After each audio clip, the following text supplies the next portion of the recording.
يلا كده نسمي بالله ونصلي على رسول الله ونفعل الجرس ونشترك في القناة ونستغفر الله دايما ونقول لا حول ولا قوة إلا بالله. السلام عليكم ورحمة الله وبركاته. اللهم صل وسلم وبارك على سيدنا محمد وعلى آله وأصحابه وسلم صلاة تنفك بها الكرب وتنحل بها العقد وتقضي بها الحاجات والرغبات وتشفي بها مرضانا ومرضى المسلمين. اللهم اشف كل مريض وفك كرب المكروبين واسعد قلب كل حزين وفك على كل مسلم يا رب، وارزق كل مشتاق ذرية صالحة.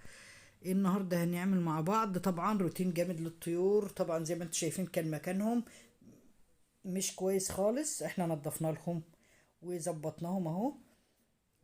ده طبعا الرومي ما شاء الله زي ما انتم شايفين. تربية الرومي جميلة جدا وبيدي اوزان حلوة اوي. الرومي البلدي ده حلو اوي اوي زي ما انتم شايفين كده. طبعا اول ما بيكون طالع او بتشتريه صغير بتاكليه خضار، ولو صغير خالص بتاكليه بيض وجبنه، بتحط له اكل مرفه كده لحد ما ايه، وبعد كده بتاكليه علفه، وبعد العلفه بقى خضار اي اكل بتاكله له عادي زي اي حد. ممكن قمح على عيش، رز شعير على عيش، علفه على عيش، اي اكل بياكله ما شاء الله. بيوصل وزن الرومية من دول بال5 كيلو وال6 كيلو ما شاء الله تبارك الله زي ما انتوا شايفين كده اهو. الرومي والطيور البط والفراخ على السطح. هنطلع بقى ننضف لهم ما شاء الله. كل سنة وانتم طيبين ويا رب دايما بخير. مساء السعادة والهنا حسب التوقيت اللي هتشوفوا فيها. أطلب من الله عز وجل أن يسعد قلوبكم ويفرحكم بكل حبايبكم ويسعد أيامكم جميعا يا رب. دي طبعا الطيور زي ما انتم شايفين، بط طبعا ورومي وفراخ. وما شاء الله إنتاج البيض لما يكون عندك فراخ وبتاكل بيضها بتجيبوا لها حاجة اسمها صدف. في طيور كتير بتاكل البيض، بتشتري لهم صدف. الكيلو ب2 جنيه، الكيلو ب2 جنيه يعني رخيص خالص. بتجيب لهم كيلو او 2 كيلو وتحطهم لهم طبعا في اي علافة او في اي حلة كده وتحطهم في جنب بعيد عن العلف. هم اكيد هيروحوا ياكلوا منه فهيبطلوا ياكلوا البيض لان هيزيق في بقهم ويبطلوا ياكلوا البيض. حاجة تانية، لو انت عندك الطيور بتبيض وقطع بيض وعايزاها تبيض بتأكليهم طبعا رز شعير على قمح على عيش. العلف ده بيخليهم يزيدوا في نسبة البيض والبيضة تبقى كبيرة، بدل ما تكون البيضة مضعضعة وصغيرة كده بتبقى البيض كبير. دي طبعا معلومات مهمة عن البيضة الصغيرة. لو الفراخ عندك بتبيض بيضة صغيرة كده اعلفوهم عليه في صح، وهي البيضة هتبقى كبيرة وحلوة ما شاء الله زي ما انتوا شايفين كده. الطيور زي الفل اهي. الطيور البلدي والفراخ والرومي ما شاء الله. طبعا ده بيبقى خير في البيت لو دخل عليك اي ضيف بتذبحي من بيتك. هي الفراخ البيضة جميلة، بس الفراخ البيضة وقت ما ميعادها بيجي خلاص لازم بتتذبح وبتعان في التلاجة.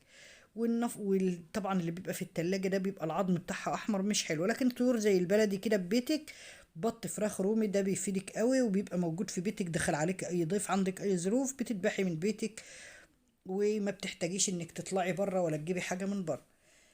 ده خير في البيوت يا جماعة، اذا كانت مواشي او اذا كان فراخ او بط ده خير جميل قوي في البيت. كل سنة وانتم طيبين ويا رب يجعل الخير في بيوتكم جميعا.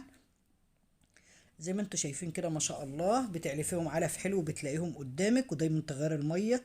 ودايما في ايام الصيف طبعا خلاص الميكروبات الوقت بتخف شوية عشان الشتاء، ولكن في الصيف لو دايما تحط لهم تحصينات في المية، وتحط لهم اي مضاد حيوي برضو في المية. تعملي شاي وتحطه لهم بيحصنهم ويقويهم ويبعد عنهم البكتيريا والميكروبات والامراض.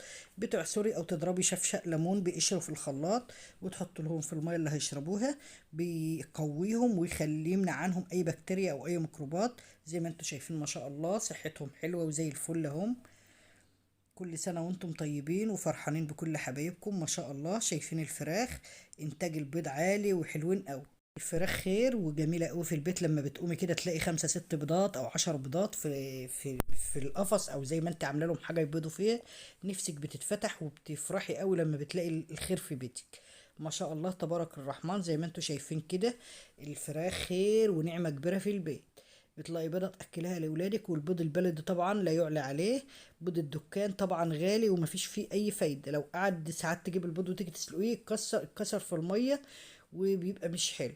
مش زي أبدا بيضة تكون في بيتك، بيض بلدي ببيتك. والرومي طبعا جميل جدا وأكله حاجة تانية. الطيور حلوة، كل سنة وانتم طيبين، ربنا يشفي كل مريض ويفك كرب المكروبين ويسعد قلب كل حزين ويفكها على كل مسلم يا رب. زي ما انتم شايفين كده خير في البيت ما شاء الله تبارك الله الخير. دي طبعا البطة مطلعة، شايفين حاجة تفرح القلب. البط خير والفراخ خير والحاجات دي بتبقى نعمة قوي في البيت، والناس برضو الفلاحة اللي عندها مواشي في بيتها بيكون حلو قوي زي ما انتوا شايفين. ودي بطة كمان مطلعة، بطة طلعت ودي بطة مطلعة من اسبوع، انما التانية مطلعة النهاردة ما شاء الله زي ما انتوا شايفين كده. خير والله في البيوت وحاجة نعمة، نعمة كبيرة الحمد لله على النعمة وعلى الخير اللي الريف فيه. الحاجات دي ولاد حلوة قوي، شايفين البطة كمان تانية راقدة ما شاء الله.